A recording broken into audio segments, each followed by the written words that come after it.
Assalamualaikum warahmatullahi wabarakatuh. Welcome to my channel Gudang Pinjol. Apa kabar teman-teman semua? Semoga teman-teman dalam keadaan sehat walafiat dan selalu dilancarkan rezekinya dan juga selalu dilancarkan usahanya. Nah guys, kali ini seperti biasa saya akan merekomendasikan sekaligus mereview salah satu pinjaman online yang terpercaya buat teman-teman, tentunya tanpa ditolak. Sebelumnya jangan lupa di subscribe, like, dan komen dulu channel saya ini, oke? Oke guys, balik lagi ke my channel Gudang Pinjol. Oke, kita langsung aja ya. Kali ini saya akan mereview salah satu pinjaman online yang tentunya yang terpercaya dan bisa teman-teman gunakan untuk kebutuhan mendesak. Nah, kali ini saya akan mereview tentang Pinjamyu. Nah, Pinjamyu ini adalah aplikasi pinjaman online yang tanpa agunan, yang diproses sangat cepat, mudah, dan aman. Dan juga Pinjamyu ini juga sudah berizin dan juga sudah terdaftar di OJK. Jadi aman untuk teman-teman gunakan, apalagi bagi teman-teman pemula yang memang belum pernah mengajukan di pinjaman online. Nah, kemudian adapun limit tenor kredit yang diajukan ataupun yang diberikan di sini, nominal pinjamannya mulai dari Rp500.000 hingga Rp2.000.000 dengan tenor pinjamannya 28 hari sampai dengan 90 hari dengan maksimal APR-nya 14% per tahun dan tidak ada biaya transaksi lainnya ataupun biaya adminnya. Kemudian bunganya sangat rendah, misalkan jika kita mengambil pinjaman senilai 2 juta dengan tenor 91 hari, maka bunga yang dibebankan kepada kita adalah 0,038% per hari. Itu tergantung dari jumlah limit ataupun tenor yang ditawarkan kepada kita. Jadi nanti ketika kita ingin mengetahui berapa limit pinjaman, nanti mereka akan memverifikasi semua data-data kita dan nanti barulah keluar limit pinjamannya. Kemudian untuk tenor di sini untuk pemberian tenor pada aplikasi Pinjamyu ini sepenuhnya dilakukan oleh sistem berdasarkan nilai skor kredit yang kita miliki. Jadi untuk tenornya tidak bisa kita tentukan, jadi melalui sistem yang hanya bisa menentukan berapa tenor yang kita dapatkan. Nah, kemudian untuk manfaat ya pinjam di Pinjamyu ini, yang pertama memang sangat mudah digunakan dan juga tanpa agunan, dan juga pembayaran tagihannya pun juga sangat mudah dan melindungi semua informasi kita yang ada di dalam aplikasi. Jadi sangat aman dan mudah dan nyaman untuk teman-teman, apalagi bagi teman-teman pemula.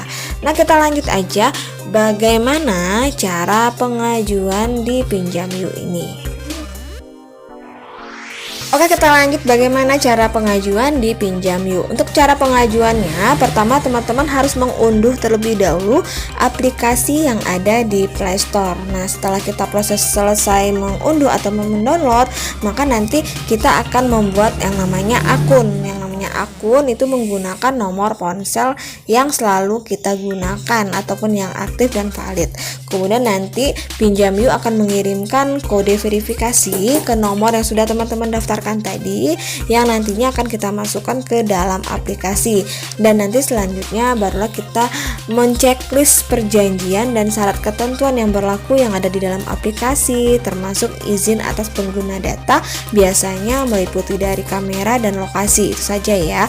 Nah, setelah itu barulah data kita ataupun akun kita bisa aktif dan bisa digunakan.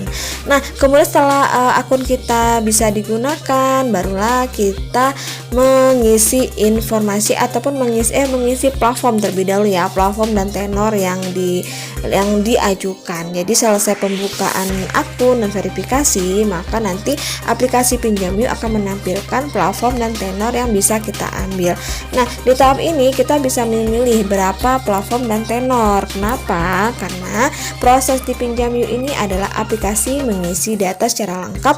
Nanti maka mereka akan menilai melalui sistem credit scoring atau AI yang akan mengolah dan kemudian nanti akan menetapkan berapa besar platform dan berapa lama tenor yang bisa kita ajukan.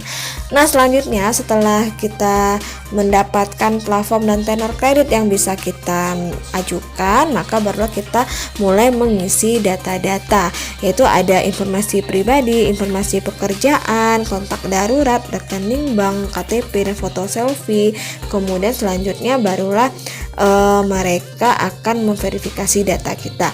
Untuk informasi pribadi, di sini mencangkup kita mengisi data tentang diri kita ya, mulai dari nama, alamat, nomor HP, status pernikahan, kemudian alasan kita meminjam, status tempat tinggal, dan juga alamat rumah. Untuk semua kolom wajib harus diisi. Jika tidak lengkap, nanti proses pengajuannya tidak bisa pindah ke bagian berikutnya. Dan juga jika tidak ada yang kita isi atau kita mengisi dengan data asal-asalan, maka ketika sistem menilai data kita melalui sistem credit scoring, maka nilai kita akan rendah dan tidak mencukupi, sehingga nanti mempengaruhi kepada proses pengaksesian pengajuan kita. Nah, kemudian ada yang namanya informasi pekerjaan. Di informasi pekerjaan di sini kita mengisi beberapa kolom, yaitu jumlah penghasilan per bulan, lama kita bekerja, kemudian nama perusahaan, kota perusahaan, tanggal kita menerima gaji, nomor telepon perusahaan. Di informasi pekerjaan ini juga sangat penting karena dari sinilah mereka bisa melihat berapa gaji yang kita terima setiap bulannya dan juga berapa lama kita bekerja. Dari sini juga mereka bisa melihat jika kita sudah memiliki pekerjaan yang lama, sudah tetap, kemudian gaji kita sudah mencukupi, maka tidak ada alasan lagi mereka untuk tidak meng-ACC pinjaman kita.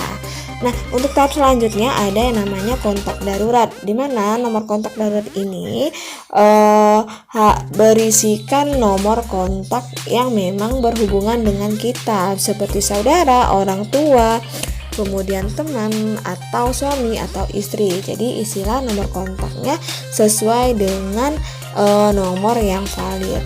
Nah, selanjutnya kita mengisi nomor rekening bank. Untuk nomor rekening bank ini bertujuan untuk proses pencairan. Rekening bank di sini wajib diisi dengan nama di rekening yang sama dengan nama pengajuan dan juga harus sama dengan nama yang ada di eKTP. Tujuannya untuk menghindari kemungkinan ada penyalahgunaan data. Untuk memastikan, jadi aplikasi Pinjam Yuk ini secara otomatis mengambil nama pengajuan atau nama di KTP sebagai nama di rekening. Jadi nama tidak bisa diubah ataupun diganti. Teman-teman hanya bisa mengisi nomor rekeningnya saja dan juga bisa mengedit nomor rekeningnya saja. Nah, tahap selanjutnya barulah kita mengambil KTP dan foto selfie ya. Jadi sebelum bagian ini dimulai, nanti aplikasi akan meminta kita untuk mengakses lokasi perangkat dan bisa membaca kamera serta video. Nah, silakan teman-teman mengambil foto KTP bagian depan dan menggunakan kamera dari HP yang dipakai untuk mengapply pinjaman. Kemudian nanti hasil dari membaca KTP ataupun mudah dibaca oleh sistem, maka nanti akan keluar berupa data kita yang sesuai dengan di eKTP. Nah, selanjutnya setelah kita mengisi semua data-data, maka nanti mereka akan memverifikasi data kita. Biasanya waktu yang dibutuhkan untuk proses verifikasi pengajuan ini maksimal 1 kali 24 jam. Apabila pengajuan kita mendapatkan keputusan setelah 1 kali 24 jam, maka kita bisa menghubungi tim layanan atau melalui CS yang ada di dalam aplikasi. Nah, jika pengajuan kita diterima, maka dana itu akan langsung masuk ke rekening kita setelah kita melakukan tanda tangan elektronik. Jika pinjaman kita ditolak, jangan berkecil hati. Bagi teman-teman pemula, teman-teman bisa mengajukan kembali di bulan berikutnya. Bagi teman-teman yang galbay ataupun yang pernah minjam namun gagal, lebih baik di cross check kembali data-data yang sudah kita isi, apakah data yang kita isi sudah benar atau belum. Jika galbay, selesaikan dulu yang galbay kita, barulah kita bisa mengajukan di pinjaman online Pinjam Yuk atau di pinjaman online OJK lainnya. Nah guys, itu ya rekomendasi dan review dari saya untuk teman-teman semua. Semoga bermanfaat dan juga bisa bermanfaat untuk teman-teman semua. Tetap bijak dalam menggunakan keuangan dan tetap produktif agar bisa memenuhi kebutuhan keluarga. Akhir kata, wassalamualaikum warahmatullahi wabarakatuh.